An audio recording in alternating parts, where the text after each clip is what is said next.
Hello दोस्तों, स्वागत है आप सभी लोगों का हमारे YouTube चैनल स्टडी समागम पर। साथियों, आज के इस वीडियो में मैं आप लोगों के लिए एक बेहद इंपॉर्टेंट इन्फॉर्मेशन पहुंचाने वाला हूं। साथियों, वीडियो बेहद खास होने वाला है, इसलिए वीडियो को अंत तक देखिएगा। वीडियो का टाइटल देख करके वीडियो को एंड मत कर देना, क्योंकि साथियों वीडियो में मैं आप लोगों के लिए कुछ महत्वपूर्ण सूचना देने वाला हूँ।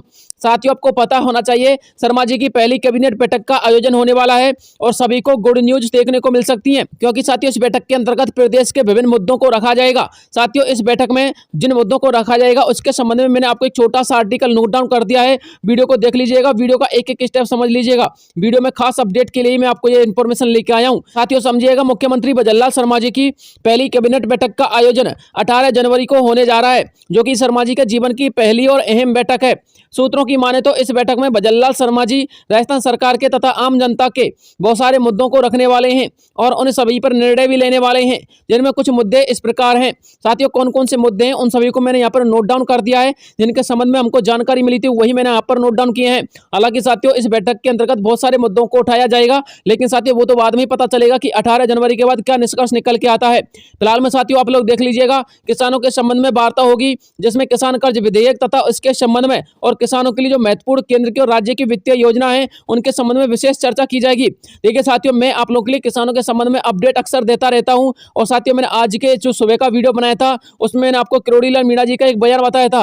उसमें हमारे किरोड़ीलाल मीणा जी किसानों के कर्ज माफ को लेकर के बोलते हैं कि मैं किसानों के संबंध में जितनी भी केंद्र की और राज्य की आर्थिक वित्तीय वाली योजना है उन सभी को लागू करने के लिए भरसक प्रयास करूंगा और हमारा जो विभाग है वो भी भरसक प्रयास करेगा। तो साथियों बिल्कुल सही बात है, क्योंकि साथियों अब जो हमारे किरोड़ीलाल मीणा जी हैं दोस्तों इस बात को यहाँ पर इस बैठक में रखने वाले होंगे और हो सकता है साथियों उन्होंने इसके लिए पहले से ही प्लानिंग कर रखी होगी। साथियों वो तो पता चलेगा 18 जनवरी के बाद, लेकिन साथियों फिलहाल में जो अपडेट निकल के आ रही है वो ऐसी ही आ रही है। अब बात करते हैं मजदूर वर्ग की। तो साथियों मजदूर वर्ग के संबंध में चर्चा होगी, जिसमें राजस्थान के अंतर्गत मजदूर वर्ग की आय को बढ़ाने के कदम भी उठाए जा सकते हैं। मजदूर की जो दिहाड़ी होती है साथियों उसको बढ़ाने के लिए केंद्र का जो बजट घोषणा आएगा 1 फरवरी को, साथियों उसमें भी आपको कुछ नए कानून और नियम देखने को मिल सकते हैं, जिसमें जो मजदूर वर्ग है उसकी दिहाड़ी बढ़ाई जा सकती है। इसके अलावा दोस्तों मुख्यमंत्री भजनलाल शर्मा जी अपने घोषणा पत्र में किए गए वादों को पूरा करने के लिए भरसक प्रयास कर रहे हैं, जिनमें वो सबसे पहले योजनाओं के संबंधित सभी वायदों को पूरा करने वाले हैं। इसलिए इस बैठक में राजस्थान प्रदेश की आम जनता के लिए जितनी भी योजना चलाई जा रही हैं और भजनलाल शर्मा जी के द्वारा जितनी भी योजना चलाई जाएंगी उन सभी योजनाओं की समीक्षा की जाएगी। साथ में कुछ नई योजनाओं का प्रस्ताव भी रखा जा सकता है। इसके अलावा साथियों आपको इस बैठक में और क्या देखने को मिलेगा, साथ में आपको बताना चाहूंगा पूर्व गहलोत सरकार के पिछले 6 महीने की जो कार्य नीति थी उसकी भी समीक्षा की जाएगी तथा उसके लिए कमेटी का भी गठन हो सकता है। इस बैठक के अंतर्गत बिजली विभाग की कुछ नई योजनाओं को तथा जो विभाग है बिजली विभाग उसकी कुछ गतिविधियों का भी संज्ञान में लाया जा सकता है। मैंने आपको पिछले वीडियो में बताया था कि जो आप लोग की 200 से लेकर के 250 यूनिट के संबंध में अपडेट आने वाली है वो जल्द ही आने वाली है, क्योंकि जो हमारी राजनीति है अभी राजस्थान की वो भी डगमगा रही है, उसका साथियों अभी स्थायित्व नहीं हो पाया है। लेकिन साथियों जो पहली कैबिनेट बैठक हो रही है तो साथियों इसके माध्यम से हम ये समझ सकते हैं कि राजस्थान की राजनीति अब एक सही दिशा की ओर चल पड़ी है। अब देखते हैं साथियों क्या अपडेट निकल के आता है। लेकिन साथियों फिलहाल मैं आपको बताना चाहूंगा इस बैठक के अंतर्गत विभिन्न योजनाओं के संबंध में चर्चा होगी, जिसमें साथियों कुछ महत्वपूर्ण योजना हमारे महिलाओं के लिए भी लागू हो सकती है। और दोस्तों जो हमारे भजनलाल शर्मा जी महिलाओं के संबंध में जो योजना की घोषणा कर चुके हैं उनको भी यहाँ पर लागू किया जा सकता है। सबसे पहला मुद्दा हो सकता है कि एसआईटी टीम का जो गठन किया था उसकी अभी सही रूप से जांच कर सके, यानी कि साथियों उसमें कई विभाग मौजूद थे। एक तो पेपर लीक मामला था, एक फर्टिलाइजर के संबंध में मिड डे मील का मामला था, खनन के संबंध में था, पीएम आवास के संबंध में और जल जीवन के संबंध में। इन सभी मामलों को लेकर के एसआईटी टीम का गठन किया गया था। लेकिन जो अभी एसआईटी वर्तमान में सुचारू रूप से काम कर रही है वो पेपर लीक मामले को लेकर के कर रही है। अब देखते हैं साथियों इसके संबंध में और क्या अपडेट आता है। ये तो साथियों विभागीय अपडेट हो जाती है, इसको तो जानना ना जानना एक ही बराबर होता है, लेकिन फिर भी मैंने आपको जानकारी के लिए बता दिया है।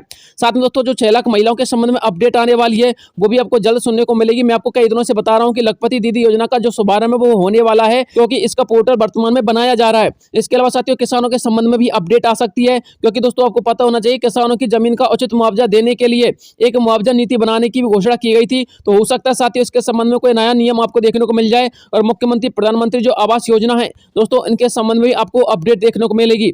बिजली बिल के संबंध में साथियों मैंने वीडियो अपलोड किया था, उसमें बताया था कि 200 से लेकर के 250 यूनिट के संबंध में आप लोग की जो है बिजली माफ हो सकती है। तो साथियों देखते हैं क्या होता है क्या नहीं होता है। साथियों जो फिलहाल में अपडेट आई थी वही मैंने आप लोगों तक पहुंचाई थी। अब बात करते हैं साथियों आप लोग की अगली अपडेट की। दोस्तों अगली अपडेट चिरंजीवी योजना के संबंध में आ रही है। साथियों आपको बताना चाहूंगा, हमारे जो गजेंद्र खीवसर हैं, जो हमारे स्वास्थ्य विभाग के मंत्री हैं, साथियों उन्होंने कहा है कि जब से उन्होंने पदभार संभाला है तब से उन्होंने जो अपनी चिरंजीवी योजना थी उसकी समीक्षा की थी। तो उन्होंने जब समीक्षा की थी तो चिरंजीवी योजना के संदर्भ में यह अपडेट पाया कि उन्होंने 25 लाख रुपए तक का बीमा दे रखा था, लेकिन उन्होंने किसी भी कैंडिडेट का 8.5 लाख रुपए से अधिक इलाज नहीं करवाया। यानी कि साथियों गहलोत सरकार ने आप लोगों के लिए सिर्फ चिरंजीवी योजना के नाम पर एक लॉलीपॉप दे रखा था, लेकिन अब जो हमारी योजना है, जो आयुष्मान भारत योजना है, उसको हम अच्छी प्रकार से सुचारू ढंग से संचालित करेंगे। और साथ में जो 25 लाख रुपए तक का लॉलीपॉप आपको पिछली सरकार ने दे रखा था, अब उस लॉलीपॉप को हम नहीं देंगे, क्योंकि हम 25 लाख रुपए तक आपको बाकायदा लाभ देंगे और साथ में जितने भी लाभार्थी रहेंगे उनकी सूची भी तैयार करेंगे। तो साथियों ऐसा अपडेट जो है अभी वर्तमान में स्वास्थ्य विभाग की तरफ से निकल के आ रहा है। साथ में दोस्तों पेट्रोल डीजल के दामों को लेकर के भी ऐसा माना जा रहा है कि ये जो बैठक आयोजित हो रही है इसमें पेट्रोल डीजल के दामों को भी यहाँ पर इंक्लूड किया जाएगा। यानी कि यहाँ पर जो पेट्रोल के महंगे दाम है और डीजल के जो महंगे दाम है उनको यहाँ पर सम्मिलित किया जा रहा है और इनके संबंध में चर्चा होने वाली है। और हो सकता है कि आने वाले कुछ महीनों के अंतर्गत या फिर कुछ दिनों के अंतर्गत आपको पेट्रोल और डीजल के जो प्राइस हैं उन पर आपको मंदी देखने को मिले, यानी कि उन पर आपको सस्ताई देखने को मिल सकती है। तो साथियों फिलहाल के तौर पर यही अपडेट थी। साथ में दोस्तों पेंशन के संबंध में भी एक अपडेट निकल के ऐसा आ रहा है कि मैंने आपको जो पिछला वीडियो बनाया था ना उसमें बताया था कि जो हमारे सामाजिक न्याय एवं अधिकारिता विभाग के मंत्री हैं अविनाश गहलोत जी, उन्होंने कहा है कि जो सरकार से हमारे विभाग के लिए आदेश आएंगे उस समय हम आपको बता देंगे कि जो पेंशन है उसमें कितना इजाफा होगा, वृद्धा पेंशन बढ़ेगी या फिर विकलांग पेंशन बढ़ेगी या फिर विधवा पेंशन बढ़ेगी या फिर तीनों पेंशनों में इजाफा किया जाएगा या फिर इन पेंशनों के संदर्भ में क्या नए नियम आएंगे। तो साथ ही हो सकता है कि कैबिनेट बैठक के बाद आपको कुछ पेंशन के संबंध में नए अपडेट देखने को मिल जाए। तो दोस्तों जैसे ही आप लोग के संबंध में कोई अपडेट आएगा किसी भी योजना के संदर्भ में तो दोस्तों आपको तुरंत वीडियो प्रोवाइड करवा दूंगा। चैनल को सब्सक्राइब कर लीजिएगा। चैनल को दोस्तों सब्सक्राइब कर लोगे तो चैनल का पार्ट बन जाओगे और एक एक योजना का लाभ आप लोग लेते रहोगे, टेंशन ना लीजिएगा, एक एक आपको सटीक जानकारी दूंगा। तो मिलता हूं आपसे नेक्स्ट वीडियो में, तब तक के लिए जय हिंद जय भारत।